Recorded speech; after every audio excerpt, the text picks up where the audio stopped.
Indian premier ലീഗിന്റെ 18ാം സീസണിലെ രാജസ്ഥാൻ റോയൽസിന്റെ ദയനീയ പ്രകടനം തുടരുകയാണ്. അവസാന മത്സരത്തിൽ മുംബൈ ഇന്ത്യൻസിനോട് 100 റൺസിനാണ് രാജസ്ഥാൻ തോറ്റത്.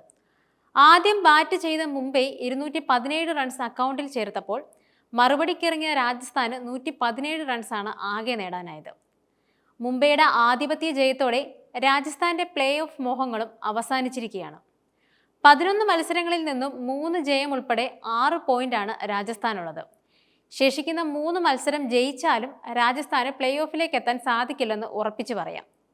ഇത്തവണ തൊട്ടതെല്ലാം രാജസ്ഥാന് പിഴച്ചു.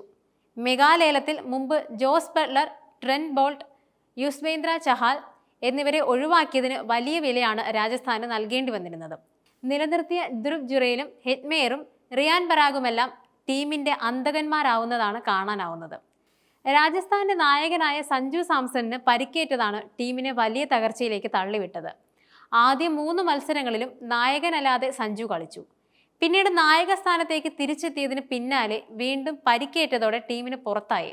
ടീമിന് കരുത്തായി ഡക്കൌട്ടിൽ സഞ്ജു ഉണ്ടായിരുന്നെങ്കിലും കളത്തിലെ സഞ്ജുവിന്റെ വിടവ് നികത്താൻ രാജസ്ഥാന് സാധിച്ചില്ലെന്ന് തന്നെ പറയാം. എന്നാൽ മുംബൈക്കെതിരായ തോൽവിക്ക് പിന്നാലെ സഞ്ജുവിനെതിരെ വിമർശനം ഉയരുകയാണ്. രാജസ്ഥാൻ റോയൽസ് തീർത്തും നിരാശപ്പെടുത്തുന്ന പ്രകടനമാണ് മുംബൈക്കെതിരെ നടത്തിയത്. ബാറ്റിങ്ങിലും ബൗളിങ്ങിലും ടീം നനഞ്ഞ പടക്കമായി.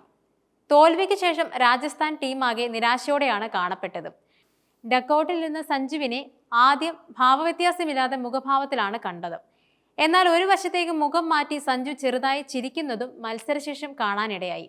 ഇതാണ് വിമർശനത്തിന് വഴി തുറന്നിരിക്കുന്നത്. ടീമിന്റെ തോൽവി സഞ്ജു ആഗ്രഹിക്കുന്നുവെന്നും ടീമിനുള്ളിലെ ഭിന്നത തുറന്നു കാട്ടുന്നതാണ് ഇതെന്നുമാണ് ആരാധകർ പ്രതികരിച്ചത്. സഞ്ജു ടീമിന്റെ നായകനാണ്.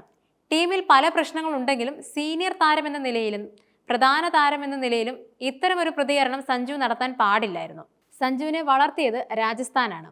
രാഹുൽ ദ്രാവിഡുമായി സഞ്ജുവിന് അഭിപ്രായ ഭിന്നതയുണ്ടെന്നാണ് റിപ്പോർട്ടുകൾ.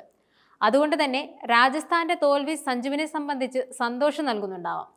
തന്റെ വാക്കുകൾ കേൾക്കാതെ ടീമിൽ നടത്തിയ വലിയ അഴിച്ചുപണികളാണ് രാജസ്ഥാന്റെ തോൽവിക്ക് കാരണമായിരിക്കുന്നത്. ഇതിൽ വസ്തുതയുണ്ടെങ്കിലും സഞ്ജു ടീമിന്റെ തോൽവിയിൽ നിരാശ കാണിക്കാത്തത് നന്ദികേടാണെന്നാണ് ആരാധകർ വിമർശിക്കുന്നത്.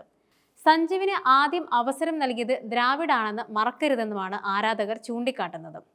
സഞ്ജു സാംസനെ അവഗണിച്ച് റിയാൻ പരാഗിനെ നായകനാക്കാനുള്ള നീക്കമാണ് രാജസ്ഥാൻ നടത്തുന്നത്.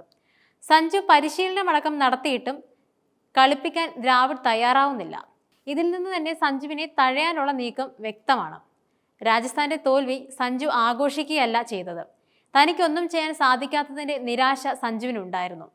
മത്സരശേഷം സ്വാഭാവികമായും സാഹചര്യം ഉൾക്കൊണ്ടുകൊണ്ട് സഹതാരങ്ങളോട് പെരുമാറുകയാണ് സഞ്ജു ചെയ്തത്. ഇതിനെ തെറ്റായി വ്യാഖ്യാനിക്കപ്പെട്ടതാണെന്നാണ് ആരാധകർ പറയുന്നത്. എന്തായാലും സഞ്ജു രാജസ്ഥാനിൽ അസ്വസ്ഥനാണെന്നാണ് നിലവിലെ സാഹചര്യങ്ങൾ വ്യക്തമാക്കുന്നത്.